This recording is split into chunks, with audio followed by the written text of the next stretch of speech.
Hey everyone, how's it going? My name is James and welcome back to the Soundline.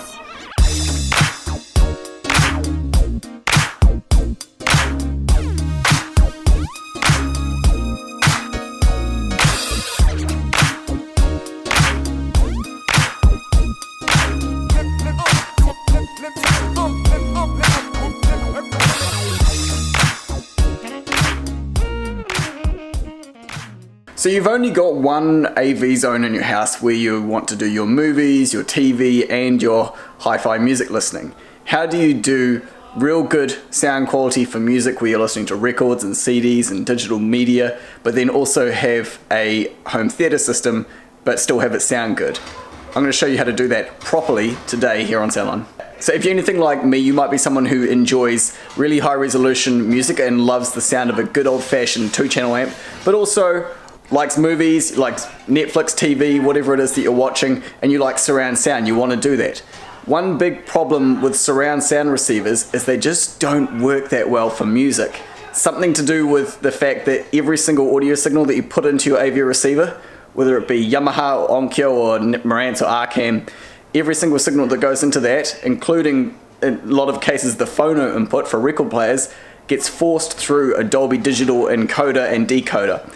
And that has the tendency to suck a lot of the musical life out of your music, which is why it never sounds as good on a home theatre receiver amp as it does on just a good old-fashioned 2-channel amp. So, what I'm going to show you today is how to use both of those to get the best of both worlds in one room without having to have a music room and a TV room. So this is a pretty serious room. Obviously we've got a full 11-channel Dolby Atmos theatre going on in here, but this was going to be the easiest one for me to set up and show you how to do this on the in the rack. So that's what I'll be showing you here today. So you can see here we've got Sonos Faber Sonito speakers pretty much all the way around, and we've also got height speakers for Dolby Atmos, Sony projector, 135-inch Stewart screen, pretty serious room. But let's say for instance this is your main media room and you want to listen to some records and you want it to sound good. You've got some lovely speakers here. Either you have another room and you buy more speakers, or you just use this room. So what I've got going on here is I've got a VPI record player, and I'm using that to show you that it's possible to get real good analog sound out of a record player through a home theatre receiver. This here is the Arcam AVR 850. It's about one of the best sounding home theatre receivers you can buy for music and for movies. But you could, say you're, but you don't have to have this. You could have the most basic 5-channel surround sound receiver, like a cheap Yamaha or Onkyo or something, or Pioneer or anything like that, and then have a nice 2-channel amp. Because what I've got going on here, I have an Arcam SA20. Sorry, it's just getting in focus. So imagine this can be any AV receiver you want, and this is your 2-channel amp. Now there is something your 2-channel amp is going to have in order for this to work. The Arcam integrated amps at the moment have it. If you're into even higher end audio than that, I know that HifI's amps have it. Pure Audio, which is a New Zealand hi-fi brand, have it. It's something called main or direct in or processor input basically. So you'll see here, here it is. So this HifI's, this is a really nice 2-channel amp, has this main in button. The Pure Audio has this button with D written beside it. And the Arcams do it a bit differently. They do it through software, so you can use any of the inputs. What it does is when you're on main in or direct in or processor mode, it turns your 2-channel integrated amplifier into a power amplifier. So what that basically means is that you use your integrated amplifier as an integrated amplifier for music and a power amplifier for home theatre. So you'll see here, it's actually saying on the Arcam integrated amplifier, this is just a 2-channel, it's saying STB, that's the input I'm using, which is this one here, but it's saying PM, standing for processor mode. Now if I go to turn the volume up and down, it doesn't move. It's fixed at a volume, turning it essentially into a power amplifier. So I'll show you how it's hooked up at the back. Now this is going to be a lot of wiring. We have a lot of stuff in our theatre rack. We've got all sorts of stuff going on. This theatre is actually wired for 32 channels of audio, I believe. We just don't use all of them, but we pre-wired for as many as HDMI could have. So we got our Dolby Atmos amp, RCam P429, that's powering our height speakers. Our Blu-ray player. Up here we've got some control stuff. At the moment we're using Control 4, but sometimes we use Savant. Apple TV. Here's our RCam AVR 850 home theatre receiver with all of our HDMI cables, speaker outputs, and then that one on the top there is the RCam SA20 integrated amplifier. You can see it's just a 2-channel. That is hooked to our front, left and right speakers. So these two are our front, left and right speakers. All of our surround channels and center are hooked to the AV receiver, and obviously the height channels are hooked to the height amp. You may not have this, you may have just even have like a 3-channel or a 5-channel system, but want better music. So the way to hook these two up is any high resolution music sources, like record player, CD player, media server, like if you have an Antipodes or anything that works with Roon, one of those high resolution streamers or servers, you want those to be hooked into the inputs of your integrated amplifier, because they're just standard analog inputs. So you can see we've got here our, oops, sorry, I've got the camera in the wrong place. So you can see here we've got our phono cable going from our turntable into the phono input of our integrated. And then these ones here that I've got going to the STB input are going to the front left, it's going to be very hard to focus in there, front left and front right pre-out of the home theatre receiver. Does that make sense? So we're taking analog audio out of the pre-out for the front channels of the home theatre receiver and feeding it in to an input on the integrated amplifier. And if it was Accuphase or if it was pure audio, like those ones I showed you out there, the high-end 2-channel amps, you would be using main in or direct in. One thing that is different about Accuphase and pure compared to the RCam is that, well, I'll show you this in a second, the RCam one you can actually adjust the level of power you give the speakers, whereas the Accuphase and the pure audio completely bypass the volume altogether and just give it full maximum volume, turning it essentially into just a power amplifier. RCam's a bit different though. So RCam have a secret menu in here you can get to by holding the mute button. System settings. Okay, now you've got like home to go back, down, we've got network settings. So we go here, we go down, display, balance, phones override, timeout, processor mode input. So now this, using the rotary controller, you can choose what input you have your AV receiver plugged into. So you could use CD, you could use BD input, STB, you could, if you don't have one, you just have it set to none, that's the default setting. AV satellite, this works for all the digital inputs as well. The only one you can't set to your processor mode input is the phono input, but everything else you can choose. So I'm using the STB input, which is analog, just like that. And then you go down, and now you've got processor mode volume, where you can actually adjust the level of power that the amplifier is fixed at. So I've got it set to 44, we could go to 43, 40. Just like that. And yeah, and that's pretty much it, we're just done, we just hit the home button. So now, when we're on processor mode, I can't adjust the volume. But for instance, if I was to go to anything else, like CD, we've still got volume control, or phono. Still got volume control, go to STB, no volume control, which is good because now what we have is the volume of the speakers, the front speakers, that is hooked to this amp, is actually controlled by this volume here. Because that is increasing the amplitude of the signal going to this amp. So just for proof of concept, I'm going to show you that there is audio for this movie that I'm watching at the moment coming through these left and right speakers, and then I'm going to play the record and show you that you can have that in much better sound quality than you would if you were going through an AVR. And then what I'm going to do is show you how to calibrate the levels so that it's all, you know, all of your levels of your speakers, your output is matched so that it's not an imbalance. Now I am going to have to make this movie go onto a section that has some music. Okay, so all of our surround channels are playing. Our center channel is obviously playing. And our left and right is playing.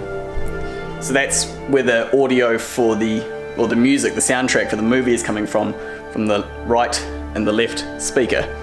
Which is good, that's how you want it to be. Now if I wanted to play a record, what I would have to do is, for one, I would have to mute the AV receiver, which just mutes the whole lot, or turn it off, whatever you want to do, and then simply on here, switch to your input that you want, phono. And you can see there, it actually jumped back a volume, because if I'm on STB, it's on 40, but when I go back to phono, it goes back to whatever my last volume that I was on for listening to music was, so you're not going to get a massive imbalance here. I could have it set to 16, go to STB, 40, go back to phono, and it goes back to 16. So whatever your average music listening volume is going to be, it will remember that and will go back to that. Now all I have to do is start the turntable up. We'll just put it anywhere at this point because it's just proof of concept. Drop the needle. There we go. And now the volume is done through the integrated amp.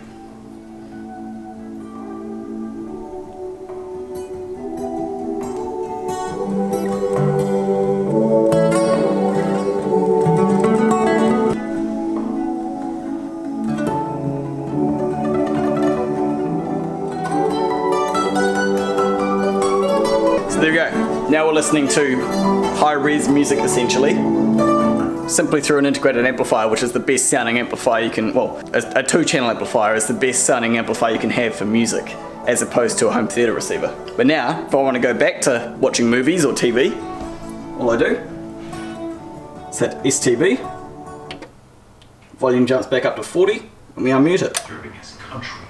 Assumes his own secret identity. Free to operate at will. And it's all working again.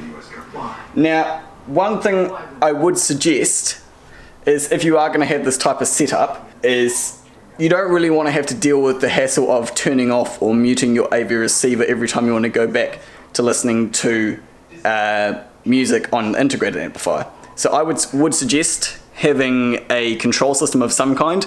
Brands like RTI, Savant or Control 4 or Crestron, all of those things, have that set up so that when you, on your control device, whatever it may be, when you choose Apple TV, maybe for watching movies, it tells the integrated amp to go to that input, go to the STB processor mode input, and then when you choose phono, it mutes or turns off the AV receiver to automate it and make it much easier on you. That's not a compulsory thing, but it's what I would suggest just to make your life easier. So now, in terms of setting up the levels so that it all sounds right, a lot of AV receivers come with programs or microphones to help get all their levels right. Most of those I'm not going to go through the whole list, but most of those I would avoid using because the quality of the microphone they give you isn't that great, unfortunately. But one program I can get behind and say is a really good program is Dirac, which is what Arcam uses. It's why we use them for all of our high-end theatres like this sort of one.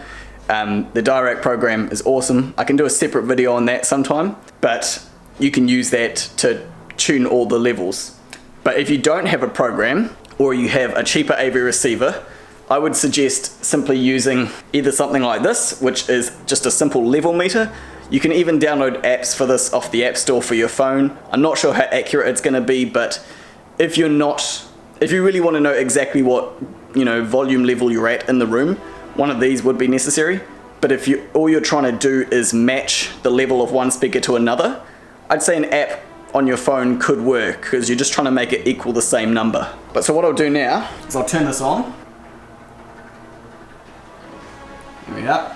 I'm going to set this up here in the kind of the closest to the main listening position. That's kind of the sweet spot right there. And I'm going to set the camera up on the tripod here. Okay, so now you can see I've got the movie playing. You don't have to have a movie playing because most amps will have the ability to play pink noise test tones built into them.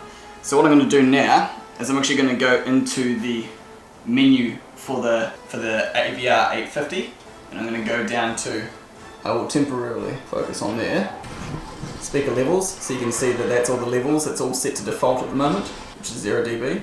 Okay, so what I'm going to do now is go through the individual levels. With this amplifier, when I click on a channel, it generates pink noise out of that channel. And then I can just go down, center. So you can hear there's a serious difference in sound level there between the front channels and the center channel. So what I can do now is I will start by turning up the left and right channels. Let's just get those up a bit higher.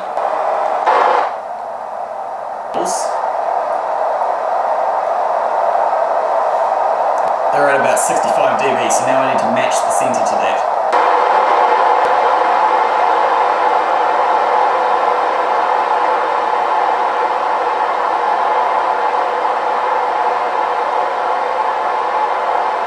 Now you can go through and you can do the rest of it. You can do surround channels and match all of that. And so you'll see now, I have got a pretty serious difference in output level there between the center and the front channels. I would say in this scenario I could probably use the RCam's built-in processor mode volume and turn that up a wee bit so that that difference isn't as much. But you can see what I'm doing here. Essentially I'm just going through and I'm making all of the levels try and match each other based on the readout of this device here. And as I say, you can do that with an app on your phone as well.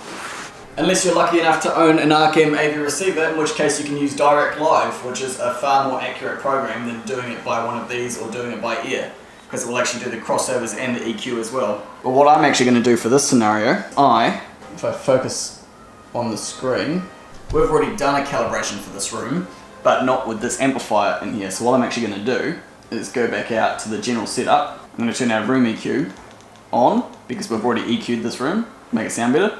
So we'll do that, and you'll see now, if I actually go into the settings for the speakers, you're going to see all the millisecond time delays are in there, all the different levels that they need to be for the time delay to get correct at this position, and also all the levels are done as well. But the front left and the front right are going to be wrong now since I've changed the amplifier, so I'm going to go back to using, I'm going to use this here, this manual method, to make them match. So I'll match it to the center.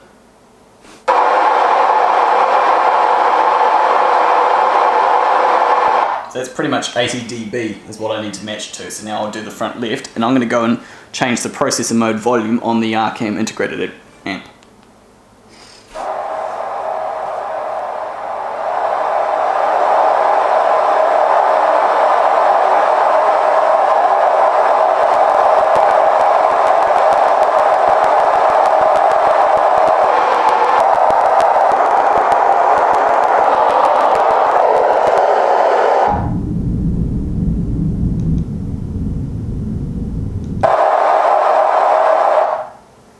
Okay, there we go. So now we have a working high resolution 2-channel system in here, as well as a fully calibrated 11-channel home theater surround sound. Yes, this does mean you have to have both an AV receiver and an integrated amp, but for the benefits it gives you for music, compared to what music sounds like on an AV receiver, in my opinion, really worth it. It might not be worth it in your opinion, but I'd recommend trying it. See what your home theater speakers sound like on a 2-channel amp compared to a 5 or a 7 or a 9-channel amp. We can stop this record playing now because that's run out. So there we go guys, that's it. That's my video for today. Hope you enjoyed it, hope it was useful, or maybe answered some questions you guys have been wondering about. If you have any other questions, feel free to drop them down in the comments and I'll do my best to answer them. Give this video a thumbs up if you thought it was good. Share it with anyone who you know has got a similar system. Thanks for watching guys. Have a good day, and I'll catch you in the next video. Ka kite anō.